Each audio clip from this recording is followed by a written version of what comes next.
Not I'll yet. be back in 2 minutes because. Okay, Leonie. Okay. Okay. We are live. All right. All right. Well, I don't know what that was. Sorry about that, you all. I've been here since forever, but I can't begin to test my speakers until somebody comes in because when I just do the test, it looks like everything is working fine. So, Right. Anyway, we are here. So let's not waste any more time. Let's go on and get started. Kim, you want to get us started? Sure. Welcome everybody. I am Kim Brandon. I'm here in New York, and I guess we'll go around the room for introductions. Oh, and I do want to say that this is our session 13, and we are reading from this bridge called My Back.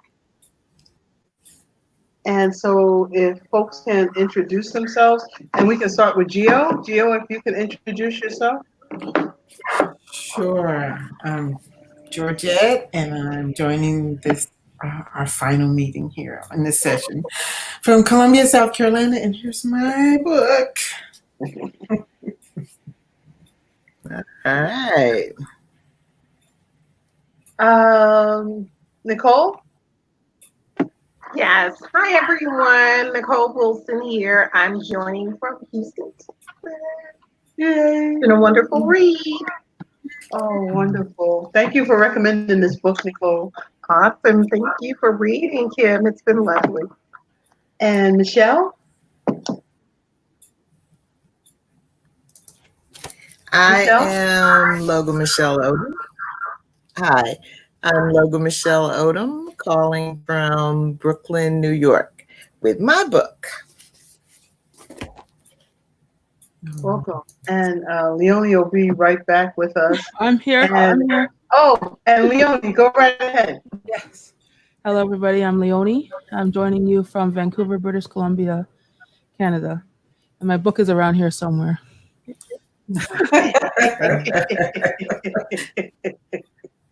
That's cool. We'll vouch for you. We know you have it. Okay. Michelle, do you know if we have anybody watching from live? I can't tell. Okay. Well, if you're out, it doesn't look like it. I can only tell if they comment. Well, if you're out there and you're watching us, welcome. And we hope the young woman from last week is back. And so I do have to report that my book had a fatal issue. It kind of came apart. I don't know if you can see it. My book came apart. Whoa. I've had this book 100 years, and now it's like 2 books. Kim, I was looking. Yes, Kim, Michelle? I was looking for something in that book today, and I went online and I saw it at Amazon for almost $100. Oh, no!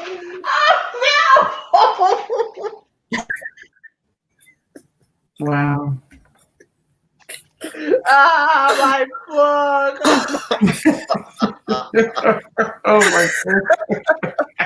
Oh, just rub it in, Michelle. I was like, maybe you better tape it up.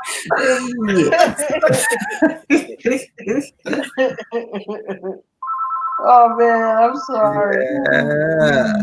Okay, Michelle, I'll let you move along.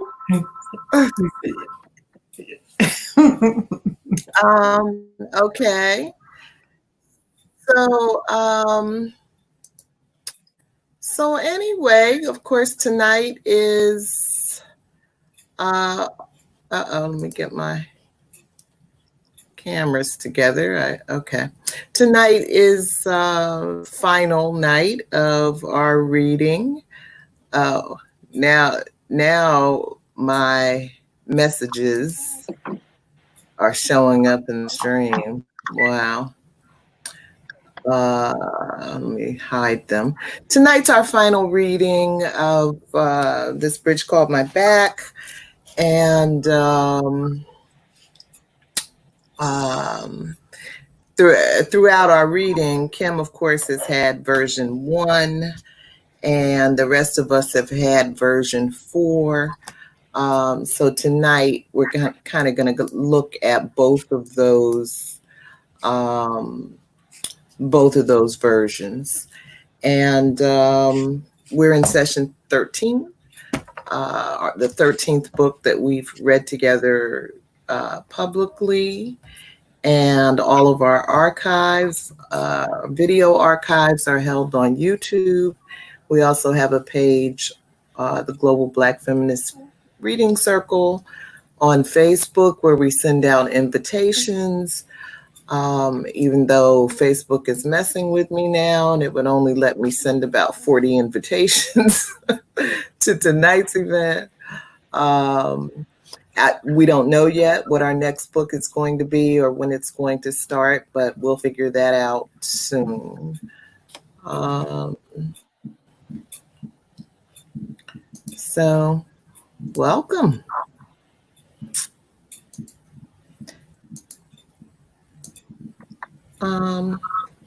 So, Kim, do you want to go ahead and read the summary for the edition 1? Yes. This bridge called My Back, first edition. The foreword was by Toni Cade Bambara, and the preface was by Cherríe Moraga. And so, for just a little bit of a summary for the foreword, I just kind of gathered what Toni highlighted what she was saying, and what I got was, we've begun to break the silences, rip out the diabolical erected barriers in order to hear and see each other's word. This bridge called My Back documents a rite of passage for women of color, a coming of age and coming to terms, with community, race, group, class, gender, self, its expectations. If someone could mute, that would be great. There's a lot of noise on the line. Support and lessons, and coming to grips with its perversions, racism, prejudice, elitism, misogyny, homophobia, and murder. And rape should be there too. Of course, it takes more than PK to unite our wrath, the capacity of heat to change the shape of things, to wrestle power from those who have it and abuse it, to reclaim our ancient powers lying dormant with neglect. I love this sentence, to reclaim our ancient powers lying dormant with neglect. And then this next summary is several paragraphs, so I'm wondering if we want to read all of it, or what were you thinking?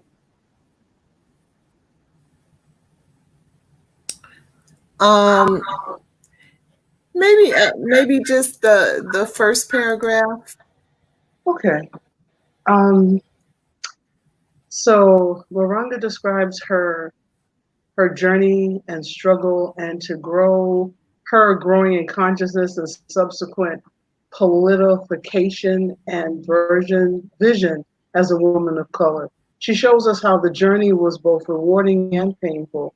This is why working in partnership with other women of color on this bridge called My Back is both necessary for her and for countless women of color who need to navigate sexism, racism, classism, colorism, homophobia, etc., and to help each other remove the straitjackets of poverty, tragedy, and repression that we are made to wear.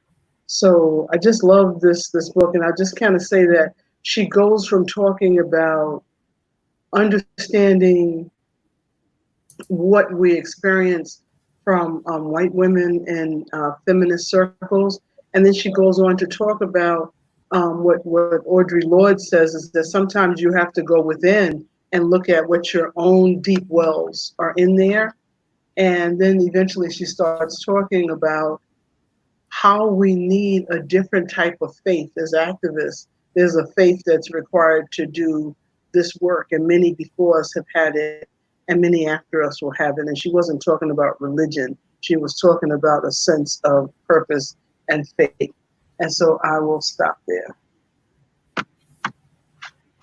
All right. Thank you.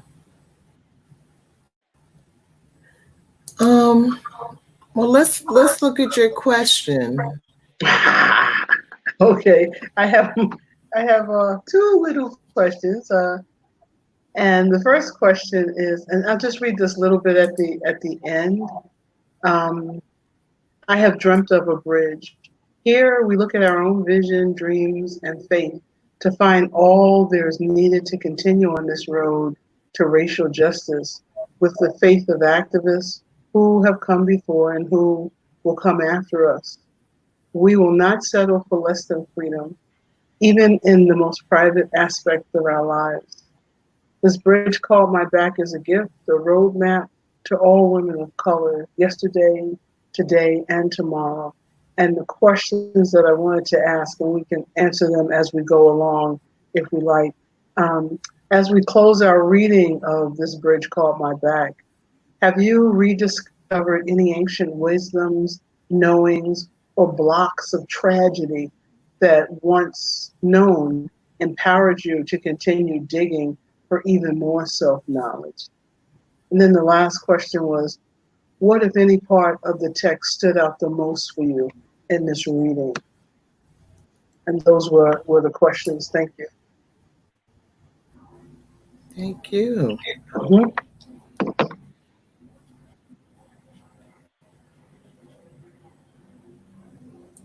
Anybody?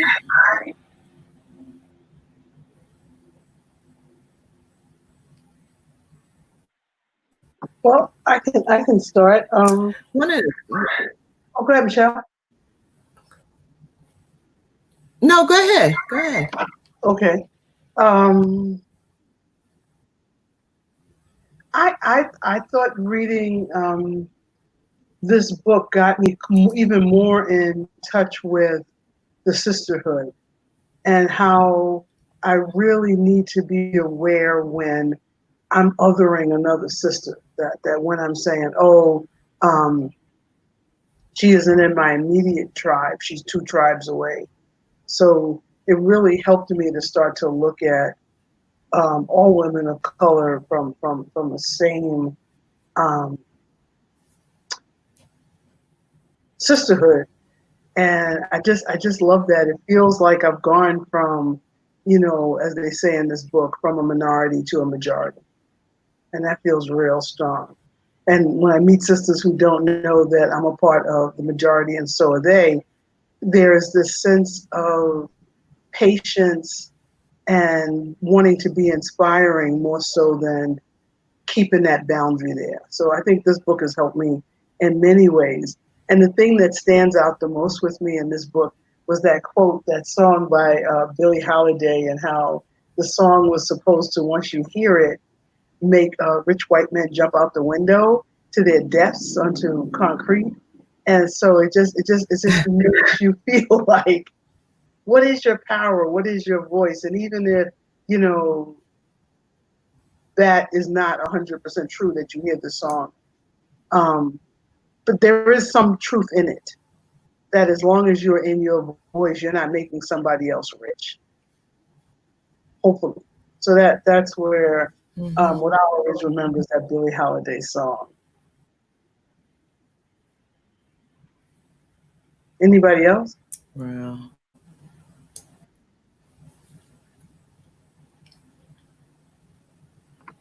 Yeah, I would say, so to the question, just what types of ancient wisdoms have I been rediscovering? So, I've always had a theme for prose, fiction, and especially the essay, a personal essay. as a genre. So that's always kind of been my thing. I've always loved it, even before I had a language for it, whether I want to call it, I think Tracy McMillan Cottons calls it kind of ethnography and autoethnography. And then we have Kaisi Limon, who says, you know, of course, like a lot of other creative writing scholars call it creative nonfiction. But what this book has done for me is, yeah, it has absolutely promoted like the kind of ancient wisdoms. I think just the sacredness of getting back to some things that I've needed to do, like, you know, just visualizations in the morning. And you know, before I go to bed, like going back to my vision board and applying things that I'm calling into my life, those symbols that are so powerful, and you know, I will be manifesting. It's called me to kind of reflect a lot more, right? I always find this mode of writing, it's just very reflective, and it requires me as a reader to reflect and writing in response to these writings, to be highly and deeply reflective, which when we reflect, you know, that's very introspective. So there was a way that I could see and feel this kind of energy shifting. And I think it was very necessary given the conditions of the time in which we came to this book. Like literally, it's like the whole world was on fire. Stuff just popped off. And here we were, you know, doing our kind of sacred ritual of reading together. So I really thank them for that. I've also, it's not lost on me that one of the things I did in preparation for reading today was I started tracing the forewords, the afterwards, you know, when all of these, what years, because I needed to understand the political, the exigency and the urgency that these women were writing with as they were updating this anthology. And so it makes so much sense when I go back and say, okay, this is under President, you know, Bush or Reagan, or here is, you know, so and so, and so on and so forth. And so, yeah, so it reminds me too, much like Octavia Butler, that there's always going to be a war for us to survive. But like Fannie Lou Hamer reminds us, but if the nature of this thing is to survive it, then, you know, of course we've got to survive. And so I'm grateful for that. Thank you.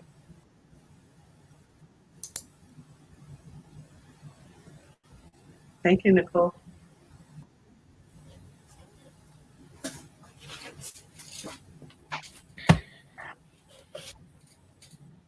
Yeah.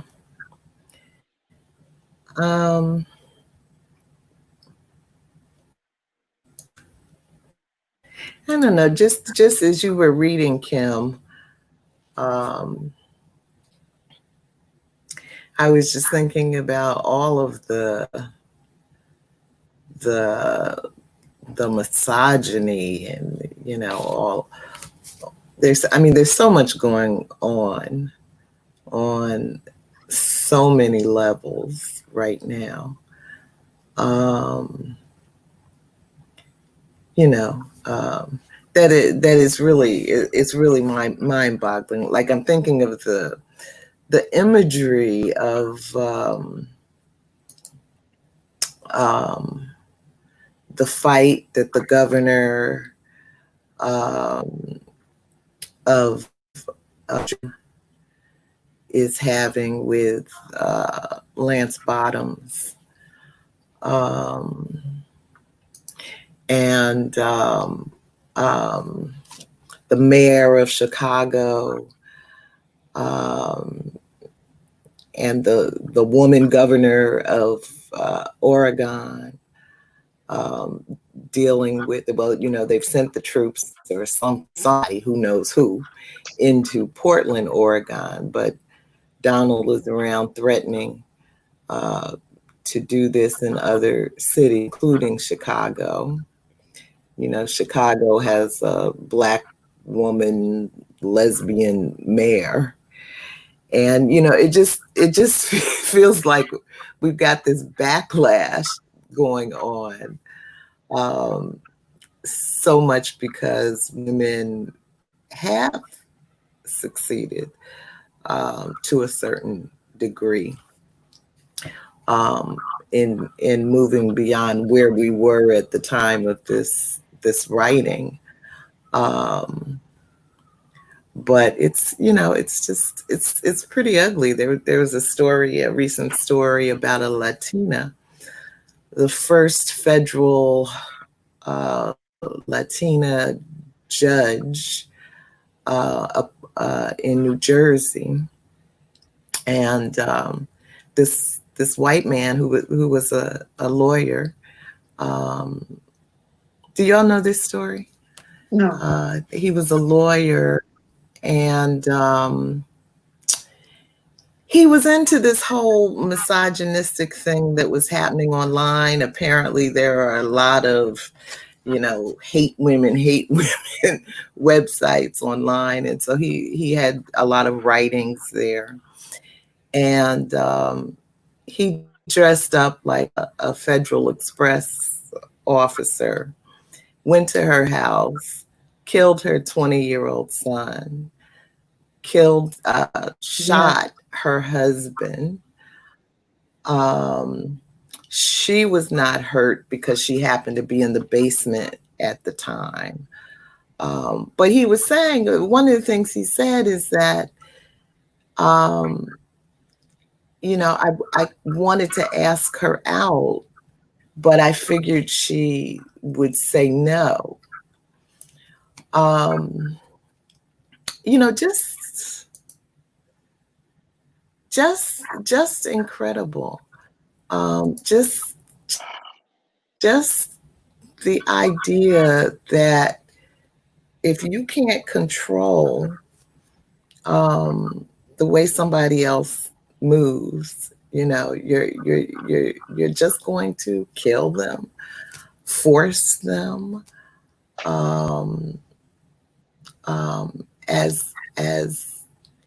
as if they just don't matter. So I don't know. These are just really kind of sad times for me. Yeah.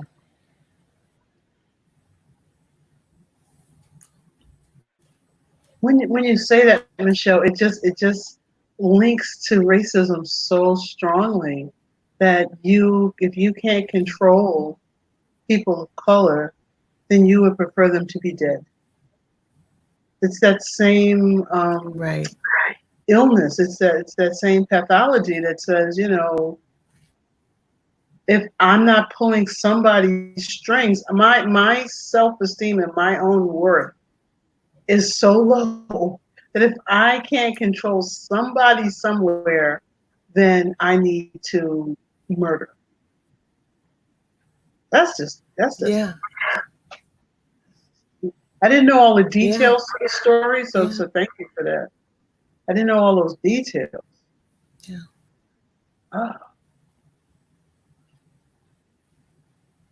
It is a sad time, but like, I don't know who just said it, the goal is for us to survive. Right.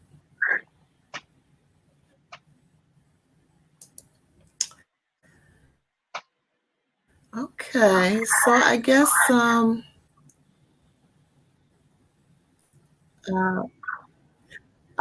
read the first couple of paragraphs of the summary to the 4th edition. Let me see. Christos offers the final entry to Part 6, El Mundo Zurdo, the Left-Handed World, focused on the necessity of working together toward a common revolutionary vision. Christos mourns the damage to Mother Earth humans have caused through our dependence on technology in No Rock Scorns Me as poor. She also acknowledges the unwillingness of this species to change its ways, including the radicals clinging to meat, electricity, and other tools of modernity. The appendix is a series of forewords and afterwords to the various editions of Bridge by editors Cherríe, Moraga, and Gloria Anzaldúa. The editors share the impact the book has had on scholars, activists, and readers internationally. They also express their gratitude to those making the book's success possible. Finally, their own visions and dreams for a more inclusive feminism are restated in these final pages to the fourth edition of this bridge called My Back, Writings by Radical Women of Color.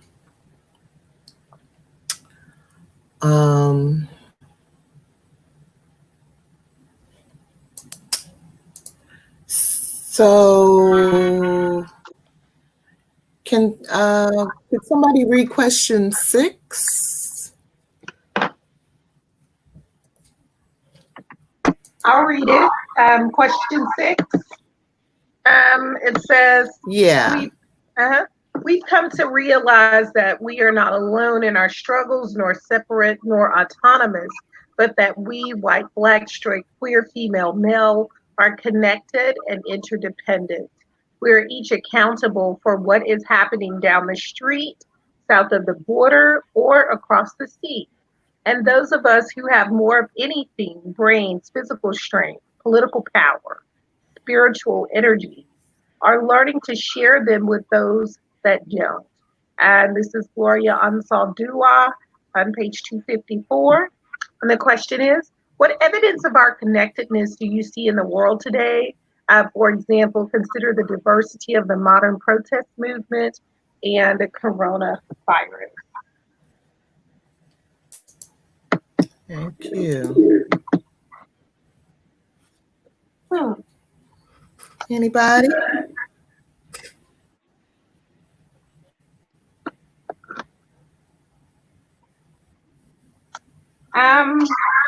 I could let someone, I've spoken first, so I'll let someone else go if you'd like to go. If someone else wants to start us off, and I can follow up. Okay. Well, you're ready to go, Nicole. Go on. Okay. Yeah,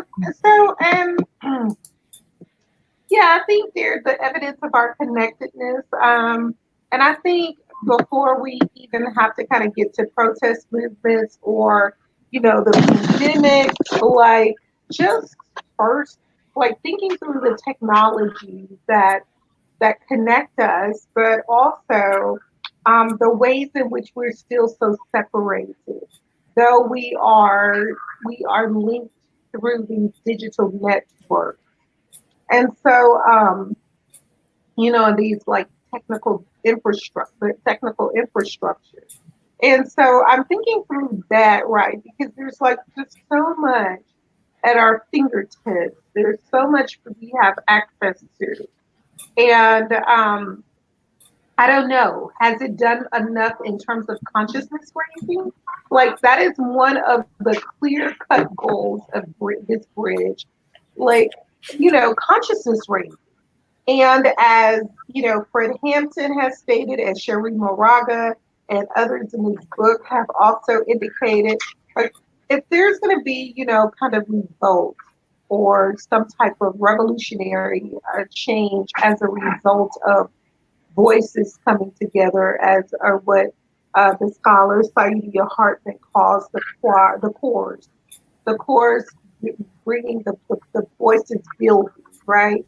And doing this necessary work to bring about change. Like there first has to be education. Like the people have to be educated to understand, what it is that we're after, what the effects, the outcomes, the tell-off. Because otherwise, as the Moraga indicates here, I can't remember which section that was. Is it Councils from the Firing or the Refugees of the World on Fire? But anyway, she speaks to like, otherwise you're just going to have these shifts of power. And nothing, and the brutality remains, the cruelty remains, the suffering remains. If we're not educated and if we're not sure about what we want in these various disruptions, then we're just, it's, of course, more of the same. The face changes, but underneath the surface of that, right? We just have a transference of power of this and this cruelty, and the rejection of people's humanity is still the outcome. Yeah. So yeah, so that's what I was thinking.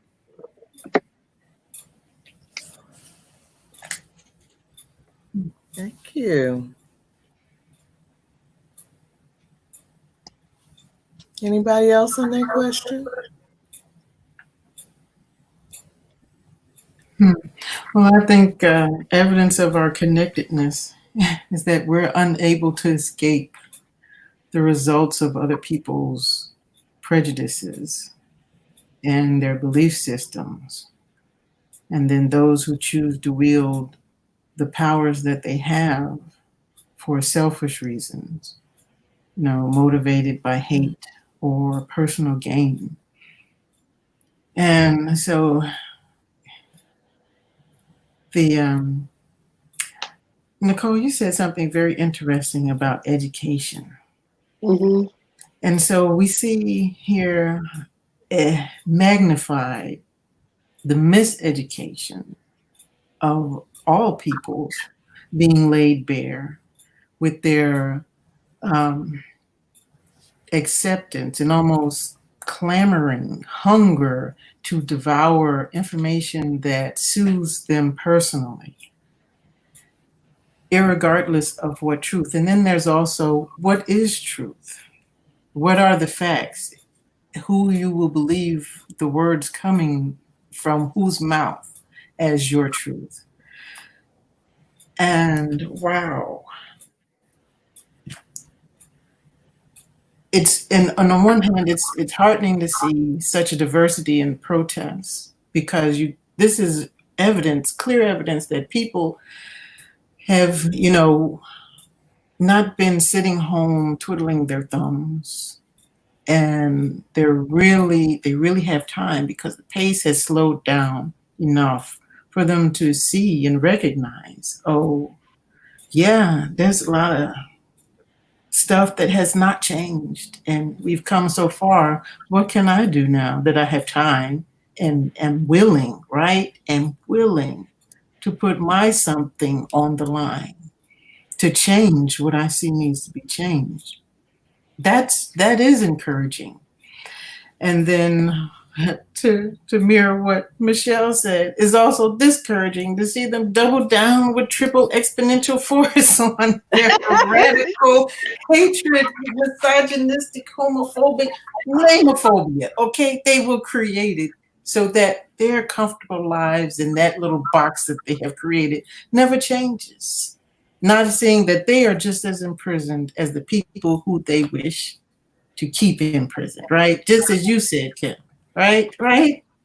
So when the question you asked, the first two questions, I mean, there's so much in this book that really resonates and repeats and causes you to reflect and try to reach down and back to the wisdoms, what's inside of you that as a human being is right.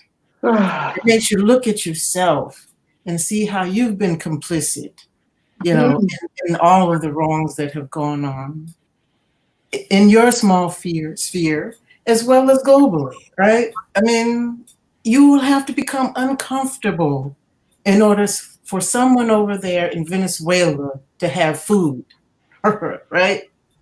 You will have to become uncomfortable for the millions of people imprisoned to see justice. Somehow you will have to decide how you will become uncomfortable so that all of us become free. And I have to go back to, I mean, there are many passages that say the same thing. And that is nothing short of completely altering the whole culture, and that's the world culture, right?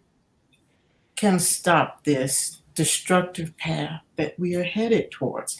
If we do not have enough care for the earth and what we do to it so we can be cool or comfortable or hungry, right? Or go to some beach, some island where the people can't even afford to stay at the hotel you're staying at, nothing changes. You cannot limit it.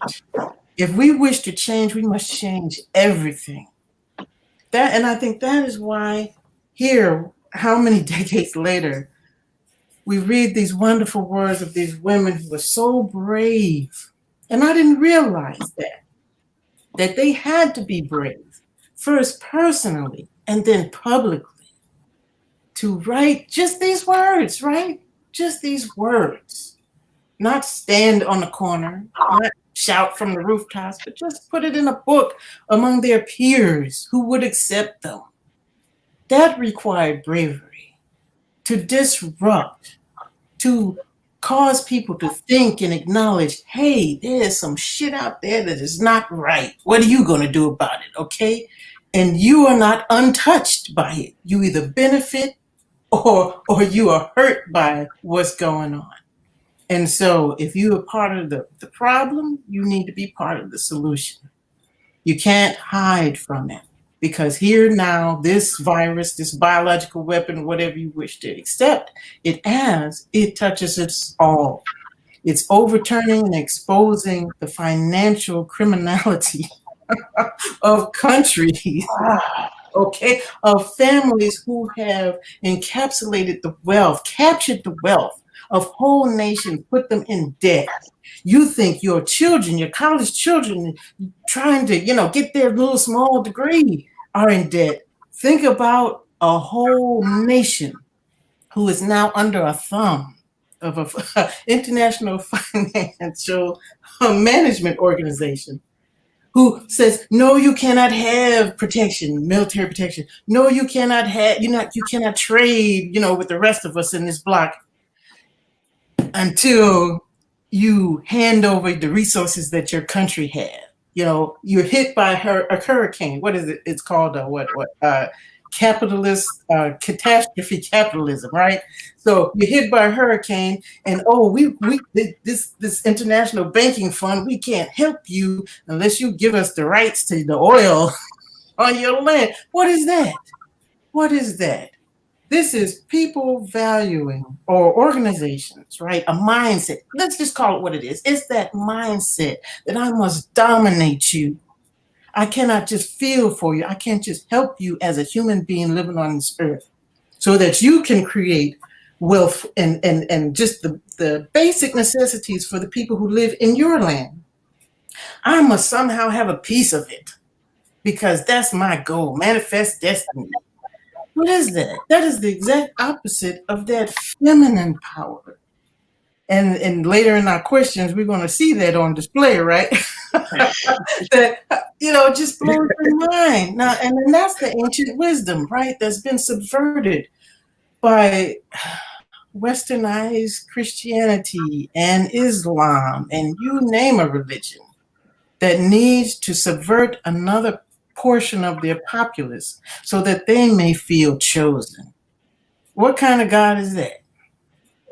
You have to look at these things that have been controlling you and creating a lack, not only physically and financially, but spiritually. There it is. Here it is. We have time now. And although this bioweapon, whatever reason it was released, this is our chance to make a change. And because people, right, the hate of Trumpism, and you can put any name there, right? You can make it Reaganism. You can make it Jacksonism. But it's there. Some reason you find to hate your fellow man, woman, because you think they're taking something from you. There is no scarcity, but that which is created by those who choose and desire to have it all. Yes. There is no overpopulation, but by those who wish to manipulate the numbers for financial gain, for political gain.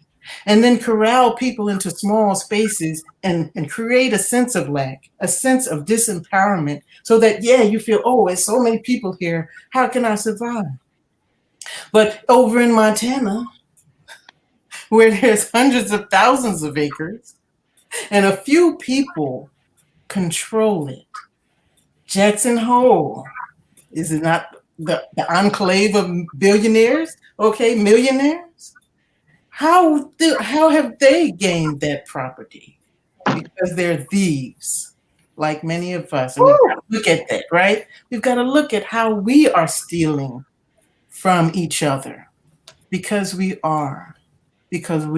need to be comfortable. And so that requires, a lot of self-introspection, a lot of education on actual history that is uncomfortable history. You've got to read it from the mouths of the people who lived it, and accept that truth, which is their truth, and then see how you can build on that together, because we see we can't do it separate. We cannot do it alone. So we need to find a way to include everybody who wants to work towards this, because otherwise we're just gonna, maybe if we survive, survival, right, Nicole, survival. Okay, if we survive, we don't want to see another edition of this. Okay. And it's, with the same, oh my God, we did so much. Okay, Georgette, you're on a roll. Would you read question 11 for us, please? Sure. What a roll! What a roll! Well, I was silent. I was Right. I was with you. Lord have mercy, this book, yeah, it brings it out. So, question 11, with our naked Athena. Yeah. We are called to renew and birth a more inclusive feminism, one committed to basic human rights, equality, respect for all people and creatures, and for the earth.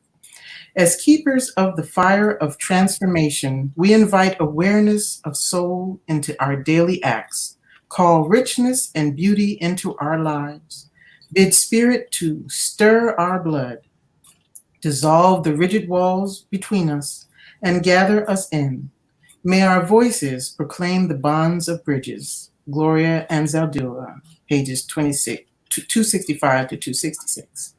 And then the question is, do you see the image of the white woman sitting on the ground in Portland, Oregon, and her thighs spread wide open? What reaction does this image evoke in you? In the language of bridge, what does this image say? Thank you. Well, you brought it up, so why don't you get us started, Georgette? Okay. All right, well, look, I was surprised. I didn't even hear about this, so I had to go look at the Twitter clips. I'm like, what? So here we have, and it tripped me out that they named her, she's the naked Athena. And who is Athena? The Greek warrior goddess, right, of wisdom, handcraft, and warfare. But then she also evokes, what does that name evoke? The old gods, right? The old beliefs, the old places of power of femininity. And the images of the police turning or getting in their cars and rolling away from this woman. Oh, God. What is that? That's the fear of the feminine, right? The cunning woman. So she used, she was out there performing yoga, which is the mental, physical, and spiritual discipline. Okay, a peaceful protest. It's really peaceful. Okay. And then you have this image, the one clip you show of her opening her legs. And I know, look, that's where they came from, but they couldn't face it. the power of the vagina. This is the real power of the vagina. And then I thought to myself, what if everybody came out there naked? What would they do?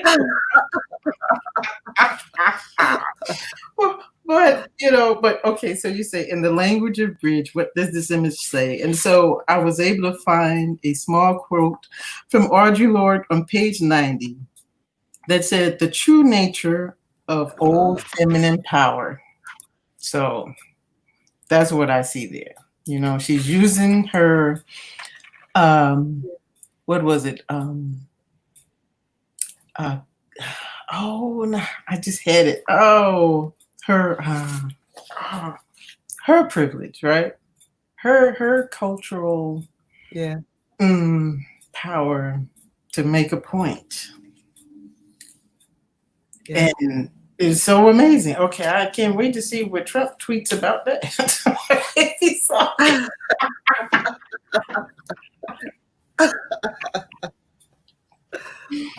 Yeah. Get it laminated. Okay. That's worth it. Yeah, it's a showstopper. Yes. Anybody else? I think for me, I find it problematic. I do. It's just a part. Okay. It's just a part of me that said my black ass would get beat if I sit out there. Right. If I step down and sit out there in front of the police like that, they would kick my ass. So that's the part that I feel. I find in my spirit that says, yes, this is how she's on the right side of justice, but the fact that my body is still not on the right side of justice. That her body is, but mine is not. And so that's what I see when I see her, that she's saying, I will shield you, I will protect you with my femininity, but my body can't do that. I would be called strumpets and whores, and no one would see the Greek goddess in me. So that's what comes to mind. I'm grateful for her, whatever her activism is. I'm not saying that I'm not. I'm just looking at the difference of what would happen if it was one of us. Mm-hmm. Yeah. Well, I think they did shoot some rubber bullets at her. Oh. And there also was the line of white women to protect the protesters in Portland. One of them had a big old pregnant belly. Oh. And the cops tear gassed them. Oh. Yeah. So, I mean, we certainly know that the white woman continues to occupy a different position from us. But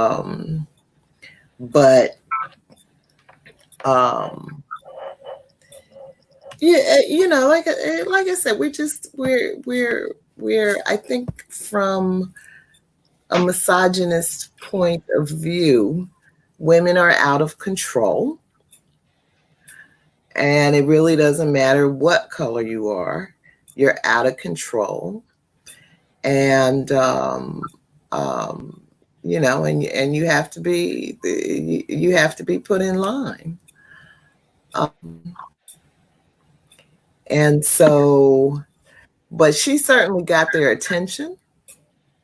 She certainly was not brutalized, and manhandled in the way we would have been. She got attention.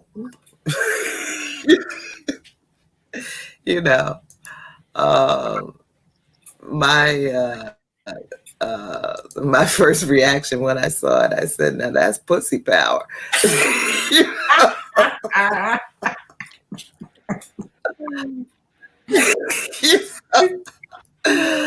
And one of my girlfriends always says, I don't know what white women have between their legs, but I think it's golden.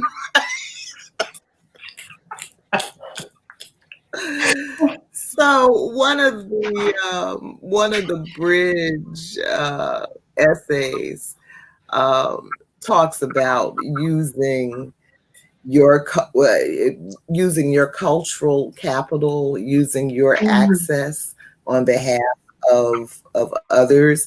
In one of the afterwords to the 4th edition, they were talking about all of the people that helped to publish the various editions of this book, including the multiracial kitchen table press. First edition came to pass because certain white women opened doors for them to get them to the publishers, to get them to the distribution networks. And, they were saying we were going to find a way to publish it regardless, but it sure did help to have that help. And so that's kind of what I was thinking about. Here's one white woman trying to use her cultural capital on behalf of others. And it's a powerful statement. Yeah, I agree, Michelle. And one of the things that I'm grateful for, you brought up how Moraga reflects on, just this process, right? So, sometimes we're so enthralled with the product that we forget the process was a journey in and of itself. And I'm not necessarily saying we forget. I don't think that's the right word. I think what I'm trying to say is it kind of becomes this overlooked rhetoric. Like, what did it take for this beautiful piece of literature, this cultural product to exist, to come to fruition? And so one of the things that I'm grateful for is that Cherríe Moraga admits, okay, so in looking back, because there's so much that we catch in retrospect, right? There's so much. And that's why it's so beautiful reflecting and so forth and writing about, using writing as a process, as a mode of reflection is so amazing, I feel. But what Moraga says is that, I've been meaning to thank a comrade. It's one of her former professor, and just folks who made this book, helped it come into being. But Moraga was saying, like, yeah, for 35 years, that made me start thinking about. I went on this journey at the beginning when all the protests kind of broke out. I read a piece by, I think it's Brittany Paquette. I forget her name, but anyway, she's this public writer and public figure. And she talked about, someone owing her an apology. She rips on Serena Williams, and she actually then, she alludes to a person owing her an apology.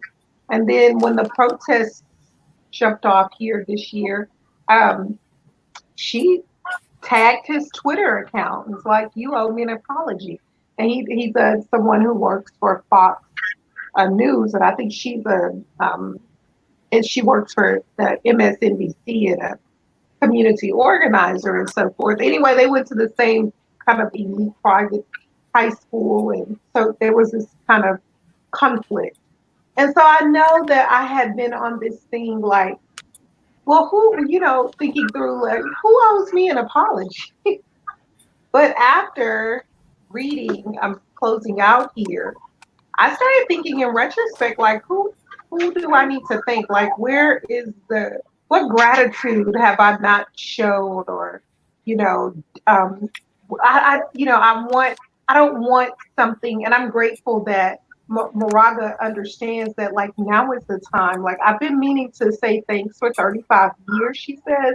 And like, now is the time, right? Because each day and with each edition of this book, these women are becoming memorialized in text. We're losing these writers. And I mean, there's a way that their words are going to live on, but in the physical kind of realm, that they're dying.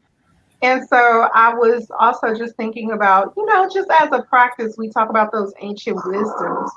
I'm calling myself also to be more, the retrospective, and to think through, like, also this kind of the ways in which I acknowledge and the gratitude, daily. Who do I want to thank, and what processes am I thankful for? And so that brought me, to that as well. Thank you. Hey, Venita. Hey, Venita. Wow. Hey, Venita. Hey, how's my people? We're good. How you Well, doing? Good. Happy to see you.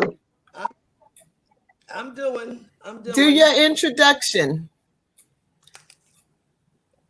My name is Venita Walker, and I'm joining Do you your from Carmel, Connecticut. introduction, Venita. Can you hear me? I can. Yeah. yes. My name is Venita Walker, and I'm joining you from Carmel, Connecticut. Welcome. All right. Venita, we're on question 11. Did you see the woman with her legs spread open? Excuse me? Hey, man. Never mind.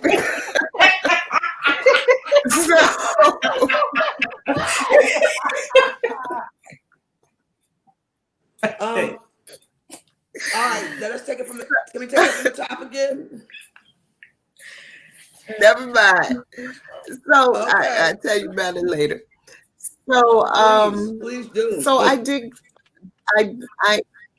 I am aware that I did say to you guys last week that we would just have more of an open book session. But anyway, my notes were like pretty much done, and it was just easy for me to do some questions. So I did that. But if anybody, has a topic that you wanted to bring up, why don't we do that now? Leonie, you have anything?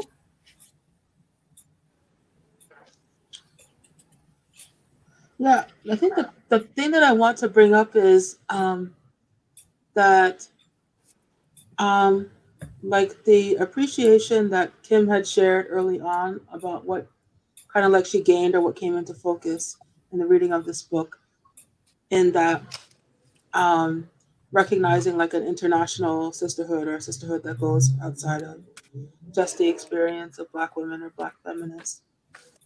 And what I realized is I keep thinking about people of this generation, like young women and young people of this generation. And I really wonder if it almost seems like the world is still pretty small. And I don't know, I have a warning about that, because young people do consume a lot of media, but it is often media from people who are like, from Western cultures. And it's not often, it's not like media like, they mostly consume media from like, like beauty blogs or whatever. And so, as I said when we first started reading this book, I wish that I had had this book when I was younger, and it makes me wish that young women now and young girls had some kind of introduction to the idea of feminism being broader than their perspective. And I don't know if that's doable, if that's possible right now. It just seems like in some ways that they're so,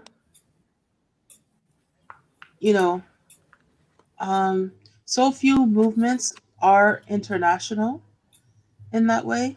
And even if they're international, they're not necessarily connected. So that was a piece I wanted to name. Mm-hmm. Thank you.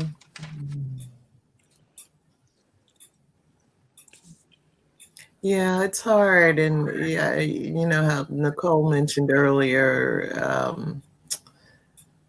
talking about connectedness, and what I was thinking then and what I'm thinking now is we do have access to so much information, but it's overwhelming, you know. So we're not reading the same books, we're not watching the same shows, we're not consuming the same news, you know, we're not listening to the same music, and it's kind of it kind of feels like a weird place that we're in, where it's a extremely diverse world, but at the same time, it's not necessarily leading us to more, you know, more knowledge of each other. And I think there's just, you know, I just think it's the downside of having such widespread access. You know, at the time that this book was written, or the way Venita and I guess Kim and Georgette grew up, you had what, 3 or 4 TV stations. Each region had a certain number of radio stations. You know, it was a major newspaper, you know, for the region. Quite a few smaller newspapers, but we didn't know more, you know, but it felt easier to be on the same page with people, because we were kind of all consuming the same media, you know. So I don't know. I think for me, it also speaks. Yeah, it also speaks to because the piece that it seems to me is really important is in terms of that I think sometimes it's missing in movements is a relational piece. So is the fact that like people do come together under like common kind of banners or whatever, but you know, so like, you know, you might have like say 2,000 or 20,000 people in a protest, but like they come together in a protest and there's not community necessarily generated around it. Yeah. And I think it's the lack of community actually that makes me worry, because I think it's needed, you know. And we had talked about this like a few weeks ago when it's like, what would it take for community to like co-hold, you know, like the needs of certain women who don't have access to certain things, like making time to go to a protest. Like, so for me, it's that lack of community and relational that I find. I think it's the weakest part of these movements. You know, you think about what happened when Trump got elected, and you had like millions of women like out there with their whatever their suit with the pussy hats or whatever. Where are they? Where are they? Did he become less misogynist? in the 3 years since that happened? No, it's just like gone. No. That's Yeah. a good point. Huh. Well, perhaps it's our attention span. You know, we don't have longevity, the ability to persist as other factors come in to distract us. You know, Which means that, yeah. we come to the movement and then they go out and Yeah. you have to be replaced because people get tired. And so Right. where's the building up of the people, the forces who will Yeah. replace the people who get tired? You know, like an army, you know, the people in the front, they disperse their arrows, their quivers, and then you need the next row to come up and replace them so they can be refreshed in the back. We don't have that kind of thing because we don't understand how war works. We don't understand this is war. It's been a war. This is a revolutionary war, and revolutionaries don't get over and done with in a weekend. Like, they don't. Yes. Yes. Yeah. Exactly. Mm-hmm. And I wonder sometimes if we can give ourselves permission to talk to young people, and even if we're not talking the same language, to ask questions and listen to them. You know, like I find that's new for me, is to just continue constantly ask them about, you know, what this is like, what their generation is experiencing, and if they want to hear the difference between my experience at the same age, I can share that. But it's something that I actually have to make time to do and be more purposeful. Like I called my nephew today because I saw him on Facebook without a mask on.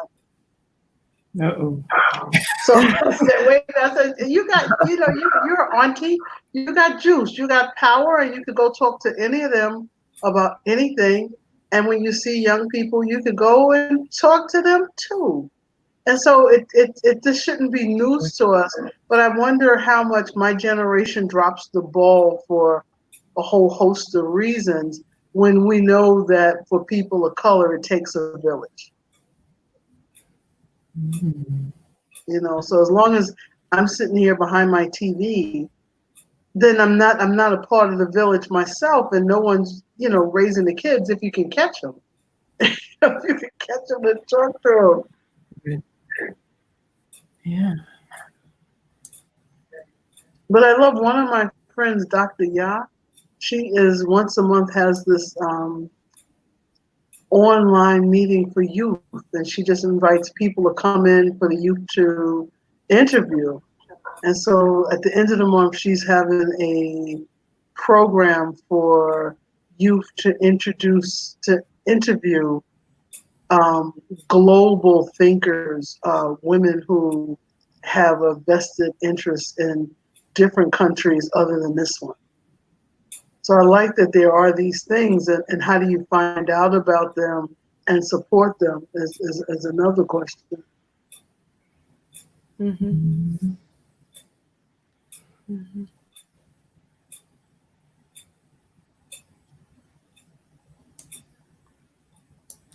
Nita, are you muted?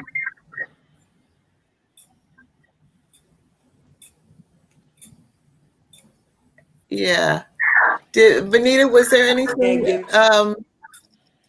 anything from the book that was striking to you? Are you up to date on your reading? No, actually, I'm not. Actually, I'm not. I'm actually just kind of floating around today or this week. Okay. My sister passed away on Sunday suddenly. Oh no, I'm sorry. No. Yes, I've been kind of trying to wrap my head around that. I'm so sorry to hear that, Venita. Yeah, it's actually pretty crazy. So I'm just trying to grasp what's happening or what has happened. So it's just one of those one of those things that you just don't expect. Yeah.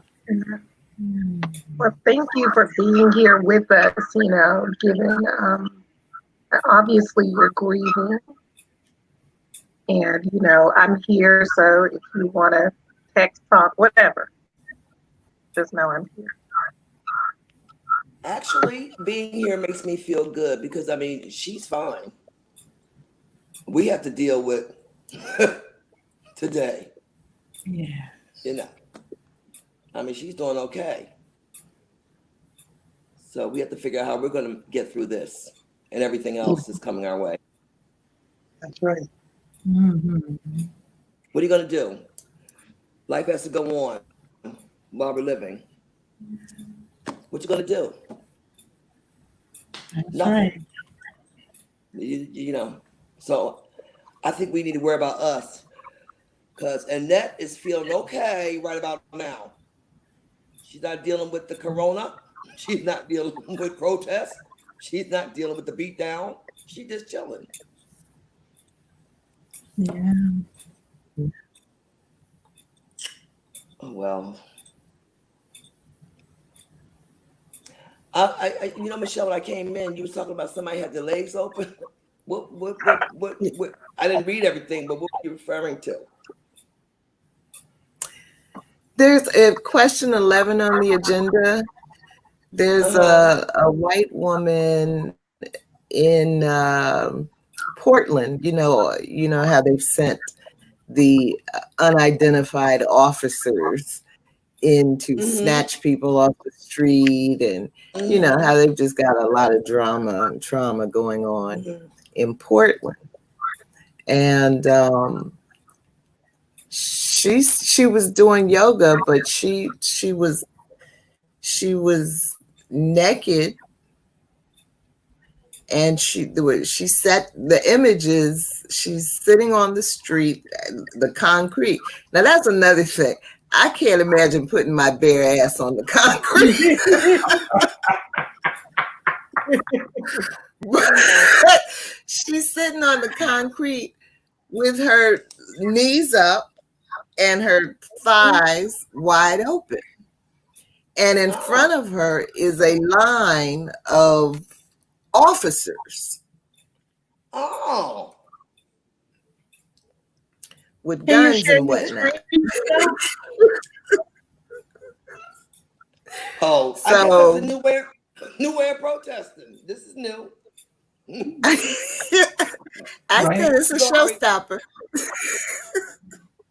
I'm sorry. You know what? I gotta get myself together. That is real new. Yeah. Can we share a screen, Michelle? So, all right. Huh? Is it possible to share my screen? Do you have option to do it? It's not allowing me to do it, and I have her naked butt up on my other screen. Oh well. It's not allowing me to do it. But there's a picture. If you get the agenda, question 11. No, I just don't have it up there. Oh, there she is. Can you see her? Can you see her now? I tried to share it. No, it didn't. No. I mean, I could just imagine. Was she young? I hope so. Oh, wait a minute. Wait. I hope she was young. Kim, I hope she was young. There it is. Well, the yoga is Venita? really working. She's in shape. Anita, you seen her?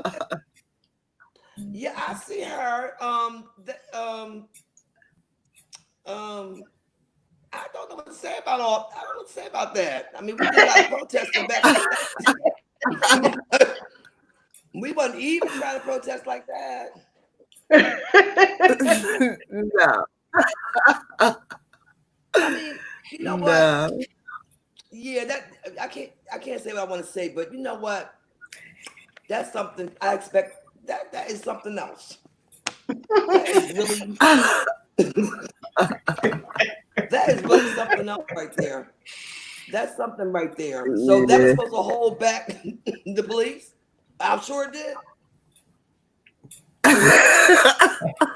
That's a good strategy. That is a very good strategy, though. That's a very good strategy. I gotta give it to you. That's a good strategy. And she was holding back a whole row of cops. They ended up shooting her with rubber bullets. Oh, she still had laid somebody So bullet. that is. See, what's happening is, the world's about ready to end. I never said that, and I never thought that. But today, we're on our way out. This is it. This is definitely it. She stamped their neck with her legs when they shooting rubber bullets. Yeah. So let's The mess. let's go on. And we were late getting started because I was having audio issues as usual. But let's talk about Darnella for a minute. In the beginning, we had talked about maybe writing a letter to her. So I just wanted to know, do we still want to do that, or you think it's better to let it go? Oh no, I think we should, because I haven't been able to find any updates, online about what her situation is. Just, the one GoFundMe page with some updates from the person who's representing the family. But we can just imagine now, is nothing stopped from the hateful side. Right. Okay. All right. So who wants to draft something? Nicole? No, sorry.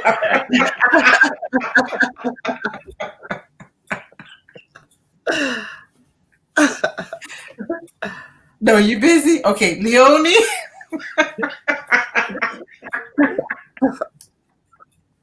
How about this? How about we each write a little something, and then we have an editor, Michelle, put it together.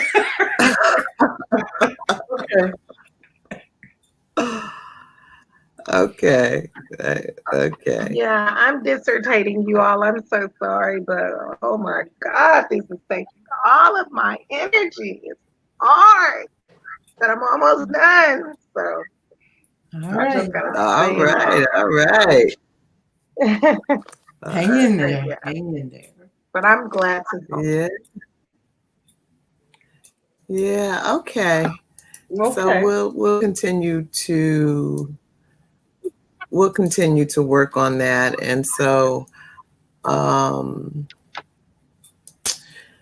in terms of group business, mostly I just want to make sure we all realize we have a 1-week deadline to submit reading lists. Leonie, do you want to talk about what you envisioned as a process for choosing our next book? If people could just submit stuff to the reading list, and then we can send out a poll, and then we'll just accept the results. Okay. I'm sorry, I didn't hear the first sentence. If people could send their reading list, so just update. I'll create a post in Facebook and just add to that post. Okay. Whatever your reading list is. Okay. And actually, I think maybe not to a post, but I'll create a Google Doc that is open, because we don't just want the name and the author and stuff. We also want a bit of a description. So I'll create a shared document, and then are we meeting next week at all? Because I can just do a poll to figure out what people think. like a ranked poll. Yeah. Yeah, we don't have a meeting scheduled. Do you guys, that's supposed to be the deadline for you know, Submitting. submitting our reading list. Yeah, I don't Maybe think that we should. Huh? We could meet. We need to have it by next Tuesday. You all send in the thing. Send in your reading list. Then I will send out a poll by next Wednesday. And keep that open until the following Tuesday and announce. And Okay, yeah. so do you think we should try to come back together the following Tuesday? Well, I think You know, and pick a date. Well, we can come together to pick unless we know the date now when we want to start again, and then we can just go ahead and book them, and people can start picking what dates they want to facilitate. How does that sound to you, Michelle?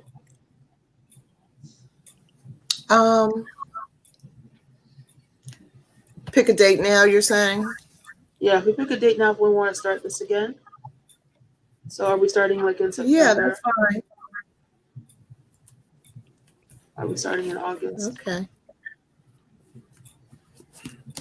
Who's in favor of starting in September? Me? I don't September. mind. Yeah. I don't mind either one. You don't mind? And Michelle? So the two choices would be August or September? Is that what you Yeah. said, Leonie? Yeah. Okay. Yeah. Okay. So why don't we say that our yes. Does that work for you, Michelle? Yeah. Okay. I would love to meet a little bit for community. I would love to have one or two community meetings just to check in on each other. Yeah. Okay. Yeah. Okay. So why don't we say the first Tuesday in August and the first Tuesday in September? It's like once a month. Would that kind of frequency work for you? Yes. Kim? Yeah. And then we can start on the third Tuesday in September after Labor Day. So that'd be the 15th. All right. So I'll send out invitations for a closed meeting on those dates. Okay. Unless you want to do it again, if you want to pick that up again, So, you let me know. yeah, I'm gonna stop the broadcast, but if you guys could stay for a couple of minutes. Certainly. Let me end the broadcast, and for anyone who may be listening, thank you for joining us. We will see you in September, reading our story together. Have a peaceful, safe summer. Bye-bye. Bye, folks. Not yet, not yet.